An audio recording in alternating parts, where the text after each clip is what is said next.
Maraming magandang lugar ang pwedeng matuklasan dito sa lupang Sinilangan.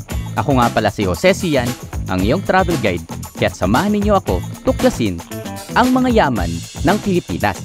Mula sa dalampasigan at isla, kabundukan, makasaysayang lugar, at masubukan ang mga masasarap na pagkain. Baka ito na ang iyong next travel adventure, kaya tara na, samahan ninyo ako at magbiyahe na tayo.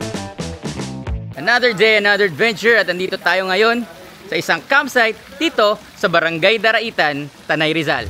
Meron tayong bibisitahing maganda at bagong resort dito. Guys, papakita ko sa inyo. Ito pa lang, Asulya pa lang. Yan, so grabe, pool pa lang, panalo na.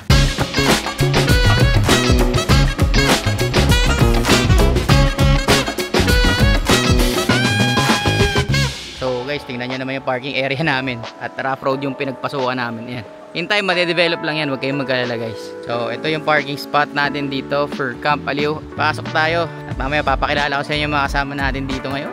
Di tayo lalakbay nang hindi natin kasama si Y-Ride PH. Ito nga pala, isa sa mga sikat na vloggers dito sa Pilipinas, Alder TV. You know, follow nyo yan guys. At syempre, ang ating chef for today, Roy Pax Gala. Hindi lang gumagala, pati dito nagluluto na din. Yan yung mga kasama natin today. Grabe, ang tagal natin hindi nakapagbakasyon. Mga October pa ata huling upload natin regarding sa mga bakasyon natin guys. So this is it. Hopefully makadire-diretso tayo ng upload. And if you're new to this channel, please do hit the subscribe button, hit the notification bell to be updated for more adventures like this. Grabe, ang tagal na rin natin hindi nakakapag-upload ng ganitong klaseng mga content. Yung magka-camping tayo, puro medyo napunta tayo sa staycation, pero ito nature, back to nature tayo guys. Ilog plus pool. Ano bang kailangan nyo hanapin guys? Nandito na lahat to. Tingnan mo naman yan. Tingnan mo yung ilog na ito. Grabe, napakalinaw. Sheesh! So dito, parking, wala kayong poproblemahin kasi napakalawak. Medyo magkakaroon lang kayo ng onting rough road naman dadaanan. Plus, kung ganitong panahon, merong tulay para makatawid dito. So, 4 wheels, motor, makakatawid. So, no problems. Pwede nyo dalhin ang buong pamilya nyo, barkada, at ang mga tropa nyo pa. Tingnan nyo naman kung gaano kalinaw nyan. Oh, sheesh! Grabe. Pwede kayo dito magstay. May mga house, big kubo dito. Ayan. So, dalawa pa lang sila dito. At malawak pa yung place. Ang dami pang development na nangyayari. It is a must na puntahan nyo to. Lalo dito sa Camp Aliw. Guys, bungad na to from the tulay papunta dito. Medyo may onting rough road lang. Spacious yung parking. Ayan, makita nyo naman guys. Pero dine-develop pa yan. Pero tingnan nyo yung ilog guys. Oh. Napakalmado.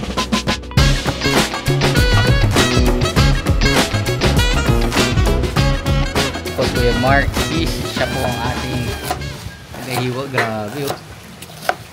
Parang sinukat, pantay na pantay. Regarding sa lutuan naman guys, meron din sila dito. Chef, ano ba ang menu natin ngayon?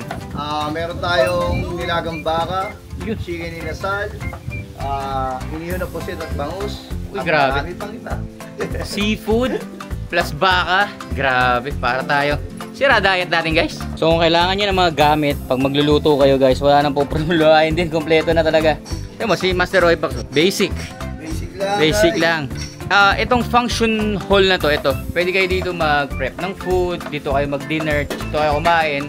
Plus meron din kitchen, meron na rin kasamang burner and gas stove. Tapos dito may CR guys. Yan, expect nyo medyo maputik yung sa sahig lang, pero napakalinis sa CR yan, walang problema. So ito is sa ating pinaka-idolong vlogger. Tingnan mo naman paano kumuha yan guys. So dito meron ding second floor, which is I think ito yung kwarto. Check na lang din natin. Okay, so may duyan no? Dito sa labas ng kwarto. Whew, napakalawak. Check natin kung pwede tayo humiram ng extra mattress or ano, kasi may mga una na dito guys eh. So check natin kung ano kasama dito. So ganito ka sa taas, ito ang view mo. So kita mo lahat. Sheesh! Napakalawak. Grabe. Tsaka ang maganda, bagong bago pa guys.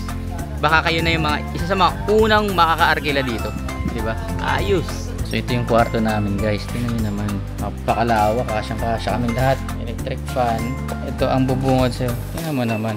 Wow, diba? Grabe. Ito may mga kubo din dito. Modern kubo guys. Yan. So papansin natin para may double deck doon. Mamaya check natin. We'll see if pwede natin silipin yung spot na yan para mapakita ko rin sa inyo kung ano yung itsura sa loob. Para if ever meron kayong mga choices kung anong pipiliin nyo pag magbubook kayo dito. Pagising mo sa umaga yan ang view. Grabe. Sheesh. Okay, so syempre matutuloy ang ating outing kung walang boodle fight guys. Tingnan nyo.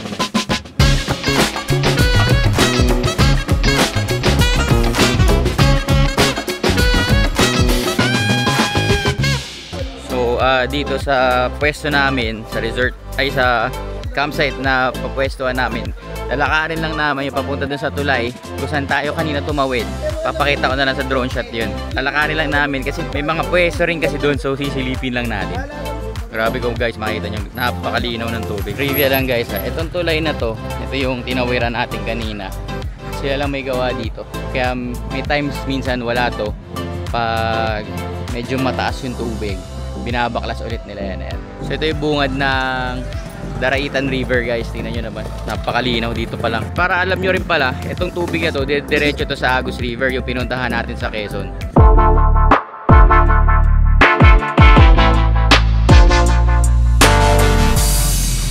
What up guys, grabe, napasimple ng buhay dito.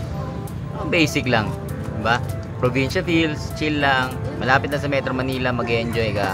Grabe, napakasaya. So, dahil nabibisi tayo, syempre may trabaho tayo. Gabutin nakasundot tayo ng camping vacation ngayon sa ganito klaseng lugar, napakasaya. And soon sana makapunta pa tayo sa ibang lugar kapag napagbigyan ulit. Hopefully.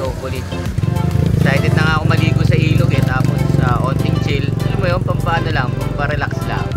Kasi bukas, alam naman natin, back to work na naman tayo guys. Hopefully, nag-enjoy kayo sa mga ganitong klaseng content. If you're not yet subscribed to my channel, please do hit the subscribe button and hit the notification bell to be updated for more adventures like this.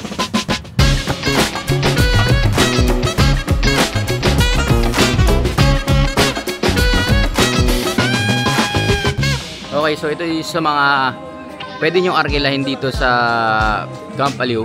Guys, makita nyo itong kubo na to. May balcony. And what up? So check natin yung kwarto dito guys Ayun, so may double bed and may electric fan. So walang AC. Bakit guys? Yun nga, tulad ng sabi ko kanina, napakalamig dito lalo na paggabi. 4 packs ang pwede dito, 5,000 ang rate nito. So you can also check their Facebook page, Camp Aliw yan. Dito lang sa Barangay Daraitan, dito sa Tanay Rizal guys. Napakalapit lang, walang hassle to papunta rito. Alright, so bibigay ko na yung mga rates ngayon dito sa Camp Aliw guys. Okay, so first is, ito yung Family Cabana A. Ito, good for 8 to 12 packs yan guys. 9,000 pesos yan pag weekdays and 10,000 naman pag weekend. So yan yung pinakita kong kwarto kanina. Tapos ito naman, ito yung Family Cabana B. Ito may attic to. Good for 15 to 20 packs. Yan. Weekends is 15,000 pesos at 12,000 naman pag weekdays to. So ano ang inclusion pag ito ang mga inarkila nyo? Free use of swimming pool. Ito yon. And may mga sariling kitchen yan guys. Own CR, tables and chairs, tas meron din yung grilling area. Pwede rin kayo dito mag tent pitching, which is 500 pesos kapag meron na kayong mga tent na dala, and 1,000 naman pag magre-rent kayo ng tent. And if gusto nyo i-access yung pool area, mag-additional 1,000 pesos lang po kayo. Ito guys, ito yung Kubo House, good for 5 to 6 packs naman to, 4,000 sa weekdays and 5,000 naman pag weekends. Okay, so free use of swimming pool na rin yan. So yan, magkakatabi lang yan guys. Yung Kubo House, ito. Tapos ito naman yung Family Cabanas. Check their Facebook page para mapag-inquire kayo. Kasi sa tingin ko, napu-fully book na sila as of now. Kasi grabe, ang daming tao na nag-i-inquire and nagkaroon ng interest dito dahil napakaganda at bagong-bago yung resort. Napakalinaw pa ng ilog nila dito. So guys, mapapansin nyo, mas malawak to. Ito yung 15 to 20 packs. Siyempre, check natin yung kwarto sa taas. Then, yun yung ating pwesto guys. Ayun. So, ikuntuhan na sila dun guys. So, papakita ko lang guys yung room Tingnan nyo gaano kalawak dito. And, may attic. So, 15 to 20 packs. Grabe, lawak. Tapos ngayon, time check guys. 15 minutes before 6 o'clock. Grabe, napakalamig na dito.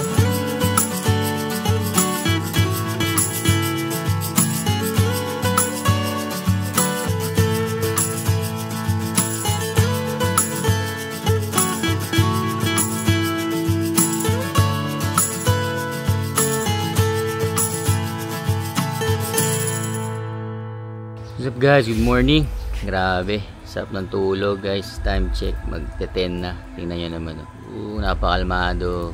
Sheesh. Umuulan na onte. Yung makasama nga pala natin pumunta sa Daraitan, yung river na pinuntahan natin dati, yung may rock formations guys. So hindi na kami sumama kasi nakapunta naman na kami doon.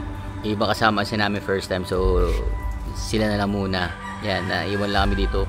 Pahinga muna, sarap mag-iglip guys, napakasarap, probinsya feels. Ganda ng view dito. Alam mo naman yan, napaka-relax. Ay, si Bobby right. Hindi na rin sumama kasi galing na kami dun. Sabi, kinikilabutan ako. Lamig eh. Sarap ng feeling. Alright guys, go day 2. Okay. So ito nga pala yung parking area. Yan dito ay pwede mag-park dito. Meron din sa baba, inakyat lang namin dito kasi may mga dumadaan ng 4-wheels doon. May tambak pa kasi sa harapan eh. Tapos ito yung mga small cabins guys. Yan. So pwede rin yan. Tapos dito may bonfire din. Yan. Share ko na lang yung clip nung kagabi yung nag-bonfire.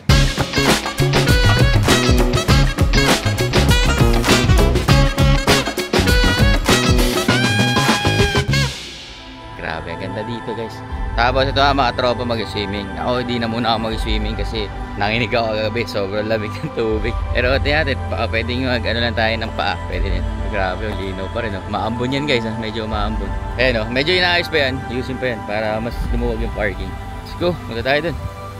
Pala tayo sa tabing ilog guys. So tinaw nyo naman, napakalinaw niyan. Ay mga tropa, nandun na. Tara, nandun natin sila dun. Medyo malalaki lang yung bato, ingat lang kayo. Hindi naman madulas. Napakalinaw dito guys. Asli nung Agos.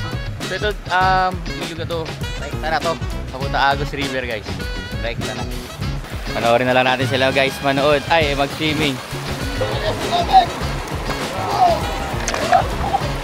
Nagabala mo na lang. Ayan o. Huwag mo lang yung power. Ang lamig, grabe.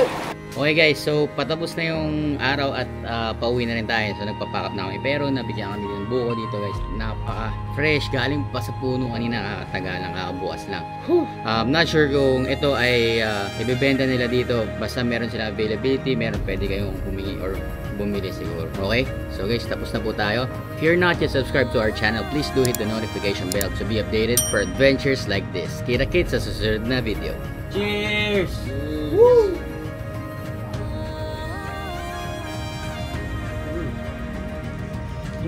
Napaka-fresh.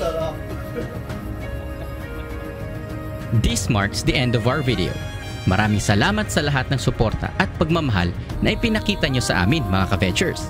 Para mas marami pang travel ventures, pindutin ang subscribe button at i-click ang notification bell para laging updated. Tulad ng lagi, stay safe, ride safe, God bless sa ating lahat. Kita-kits sa susunod na video.